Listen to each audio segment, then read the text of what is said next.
অস্ত্র ঠেকিয়ে ইমামের কন্যা সন্তানকে তুলে নিয়ে যাওয়া হয়েছে। ঘটনার 48 ঘন্টা পরও ভিকটিম উদ্ধার হয়নি। আমার মেয়েটা বলে, বাবা আমাকে বাঁচাও, পৃথিবীর বুকে আমি একমাত্র বাবা, আমি একমাত্র বাবা। একটা মেয়েকে তার বাবার বুকের থেকে অস্ত্র থেকে বাস্তব নিয়ে যা, এটা একমাত্র জীবন্ত সাক্ষী আমি। 3 দিন যাবত আমি এই ঘটনা পরে শ্রীপুর ফ্লাইওভারের নিচে রাত কাটাইতেছি, আমি এখানে আসতে পারি না। আমার এই জায়গায় পিস্তল ধরছে, আমার গলায়, আমার মেয়ে আসা জড়ায় আমার পাঞ্জাটা ধরছে, বাবা আমাকে হেফাজত করো।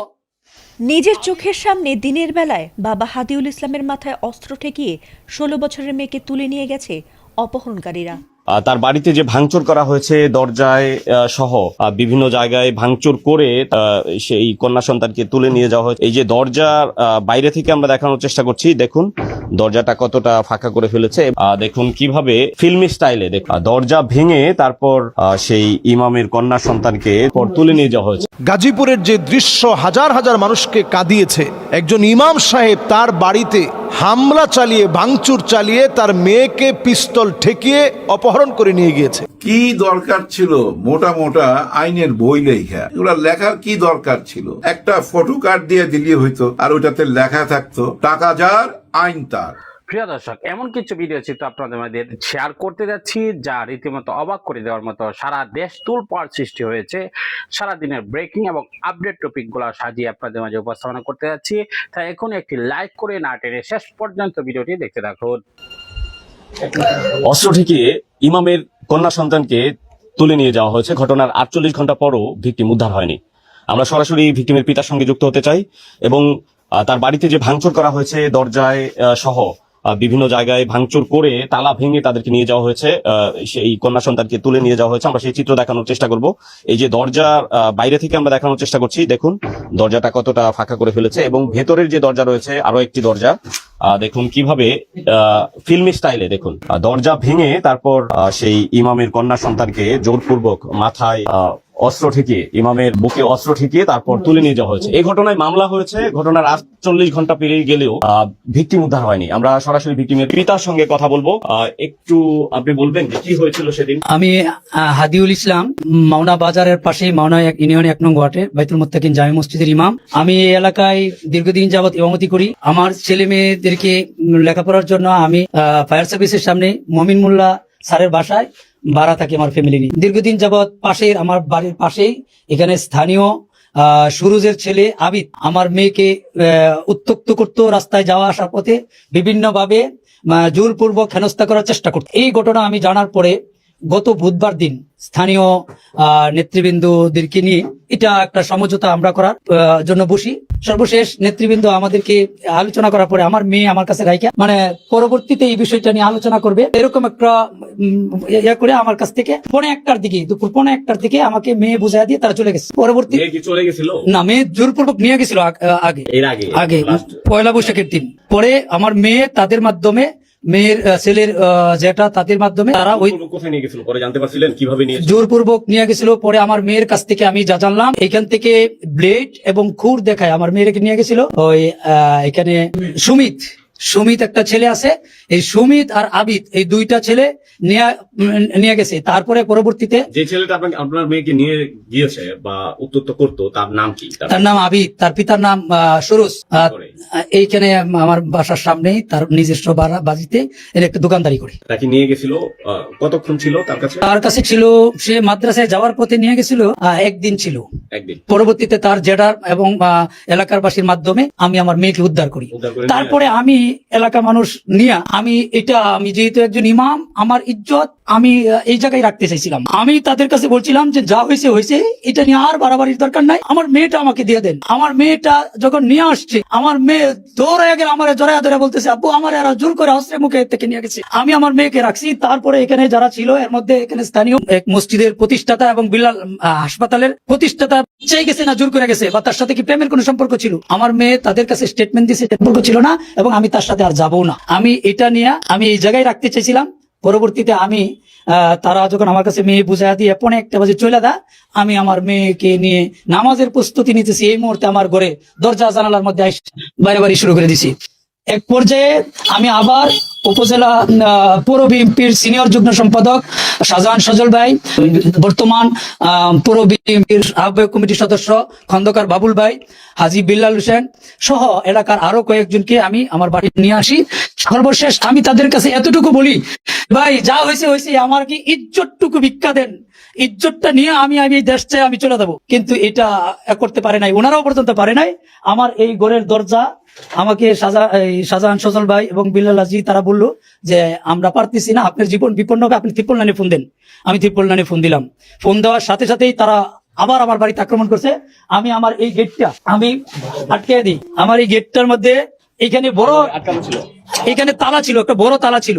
পরবর্তী যখন আক্রমণ করতেছে আমি আরেকটা ডাবল তালা এখানে লাগাই। ডাবল তালা লাগাই আমি এই জায়গায় দাঁড়ায় আমি ভিডিও করার প্রস্তুতি নিয়েছিলাম। এইখানে ছেলের বাপ সুরুজ দাঁড়ায়া বলতেছে খাঙ্কির ভিতরে গুলি কর।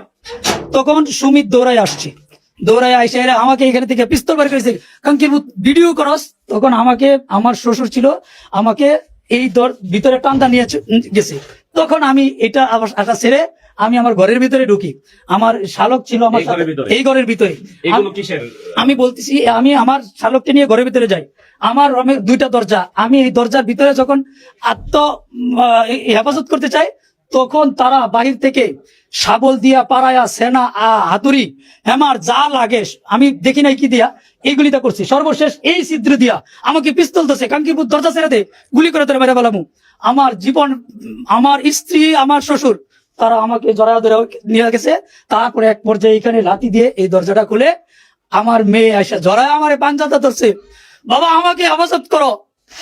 আবিদ আর সমিত, আবিদে আমার গলার এই জায়গায় পিস্তল ঠেকা, নালে গুলি করে মেরে ফেলাবো। আমার মেয়েটা বলে বাবা আমাকে বাঁচাও, পৃথিবীর বুকে আমি একমাত্র বাবা, আমি একমাত্র বাবা। কত ছিল, কত কিছু হয়েছে, এরকম ঘটনা কখনো হয় নাই। একটা মেয়েকে তার বাবার বুকের থেকে অস্ত্র থেকে বাস্তব নিয়ে যা, এটা একমাত্র জীবন্ত সাক্ষী আমি এই ঘটনার পরে এলাকার সমস্ত মানুষের কাছে বিচার চাই। আমার এই ঘটনা 40-45 মিনিট পর্যন্ত এখানে ঘটে। আমি 53 ফোন দেই, এরা 40-45 জনের মতন একটা গ্রুপ ছিল। এই ঘটনা যখন ঘটা এলাকার কয়েক শত মানুষ এখানে আসছে। এত শক্তির উৎস কি, মানে সে মানে তার পিছনে কি অন্য কোনো শক্তি কাজ করে? তার পিছনে আমি পরে যতটুকু জানতে পারলাম, এখানে স্থানীয় ছাত্র দলের যে আমি যতটুকু জানলাম ও ছাত্র দলের একজন সদস্য সম্ভবত, আমি জানি না কোন পদে বা কি আছে। আর ওই সুমিত এরকম পরবর্তী এই 2 জনেই পরবর্তীতে তাদেরকে যারা শেল্টার দিছে তাদের নেতৃত্বে যারা এখানে আসছিল। আমার মেয়েও বলছে পাপ্পু একটা ছেলে, ও আর সুহান। আমি পরবর্তীতে তাদের নাম জানতে পারলাম। হ্যাঁ, আমি পরবর্তী এরা নাকি ছাত্রদল করে। হ্যাঁ, এরা ছিল। এরা আমার বাসার থেকে এরা আমার কি বলছে, মেয়ে দিবেন না। আমি বলছি না ভাই, আমি মেয়ে দিব না। কি করতে হইব যে মেয়ে, আমাদের মেয়ে আমরা নিয়ে যাবো। কেমনি নিয়ে যাবেন? জোর করে নিয়ে যাবো। এই কথা বলে আমার ঘর থেকে বের হওয়ার সাথে সাথে অ্যাকশন শুরু হয়ে গেছে তাদের। তারপরে সাথে আপনার কথা হয়েছিল? না, আমার কথা হয়নি।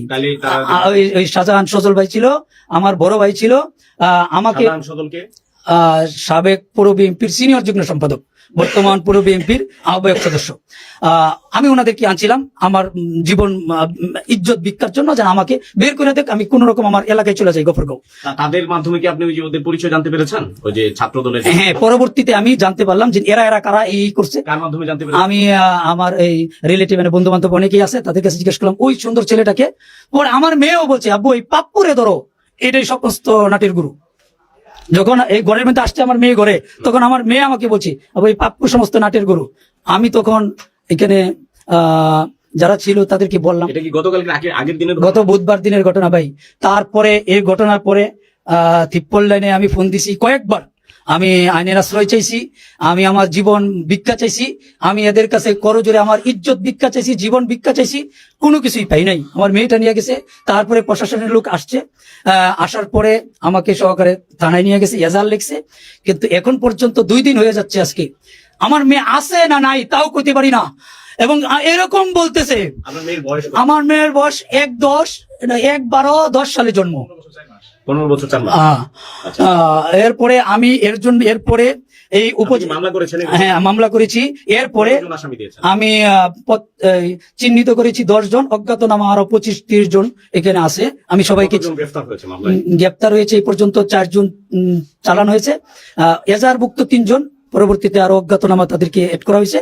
আর গত রাত্রেও আরো 3 জনকে অ্যারেস্ট করা হয়েছে। কিন্তু মূল আসামি যে আবিদ, মূল আসামি আবিদ এখনো গ্রেপ্তার হয় নাই। এবং যে অস্ত্রটা, মামলায় পাপ্পুকে আসামি করেছেন? না, আমি তার নাম জানতাম না তখন, ওই সময় আমি তার নাম জানতাম না। আচ্ছা। আমি অজ্ঞাতনামায়, আমি তার নাম জানতাম না। পাপুর নাম কি অজ্ঞাতনামায় যাবে পরবর্তীতে? আমাকে যখন হ্যাঁ দেখলেই চিনবো, তখন আমি ইন্ডিকেট করবো, হ্যাঁ এটাও ছিল, আমি বলবো। আচ্ছা। আর এমনিতে প্রশাসনের ভূমিকা কি? প্রশাসনের ভূমিকা বলতে আমি বলি, এখান থেকে ওসি তদন্ত, ওসি অপারেশন, ওসি উপজেলা কি জানি থানা ভারপ্রাপ্ত কর্মকর্তা সহ সবার কাছে আমি বলছি। তারপরে এএসপি এবং এসপি মহোদয়, গাজীপুর পুলিশ সুপার, ওনার কাছেও আমি জানাইছি এবং ওনার কাছেও বলছি। সর্বশেষ আমি গতকালকে আমি আমাদের টিউনো মহোদয়ের কাছেও গেছি, টিউনো মহোদয় বলছে, কিন্তু প্রশাসন চাপ দেয় এবং আমাদের এমপি মহোদয় পর্যন্ত উপজেলা নির্বাহী অফিসার এবং থানায় একাধিকবার ফোন দিছে এই সন্ত্রাসীদেরকে ধরার জন্য। জানি না কার ইয়াতে এখন পর্যন্ত মূল আসামি ধরে না, আমার সাথে সমঝোতার কথা বলে। আমি জানি না আমার মেয়ে বাচ্চা আছে কিনা ভাই। আমি আজকে আপনাদের মাধ্যমে আমার মেয়ে আছে না নাই এটা জানতে চাই। আমি একজন ইমাম হিসেবে দেশের সমস্ত ইমামের কাছে আমার দাবি, আমার ইজ্জত গেছে, এটার জন্য আমি বিচার চাই। আপনাদের মাধ্যমে, ইমামদের মাধ্যমে প্রশাসনের কাছে এবং প্রশাসনের সর্বোচ্চ যারা আছে, আমি উপজেলায় সবাই জানাইছি, আমি এখন পর্যন্ত কোনো বিচার পাই নাই। যেহেতু সমঝোতার কথা কে বলে? সমঝোতার কথা বিভিন্ন জনই বলে, এটা পরবর্তীতে প্রশাসনের পক্ষ থেকে কেউ বলেছে? প্রশাসনের পক্ষ থেকে এখন এরকম কেউ বলে নাই। আমি আপনাদের মাধ্যমে পুরো দেশবাসী এবং প্রধানমন্ত্রীর কাছে আমি বিচার একজন চাই। বাবার আহাজারি শোনানোর চেষ্টা করছিলাম। তার মেয়েকে তুলে নিয়ে যাওয়া হয়েছে, 48 ঘন্টা পেরিয়ে গেলেও এখনো ভিকটিম উদ্ধার হয়নি এবং মূল আসামি এখন পর্যন্ত গ্রেফতার হয়নি। এই ঘটনায় ছাত্র দলের কিছু দর্শক, সম্পূর্ণ ভিডিওটি দেখলেন, বুঝতে পেরেছেন ভিডিওটি গুরুত্বপূর্ণ। আমরা বুঝতে সকল আপডেট এবং ব্রেকিং নিউজ গুলো আপনাদের মাঝে উপস্থাপনা করি। অবশ্যই চ্যানেলটিকে সাবস্ক্রাইব করে পাশে থাকা বেল বাটনটি অন করে রাখলে নিত্য নতুন সকল আপডেটেড ব্রেকিং নিউজ গুলো আপনাদের কাছে পৌঁছে যাবে। তাই এখনই ভিডিওটি শেয়ার করে দিন, লাইক সাবস্ক্রাইব করে সাথেই থাকুন।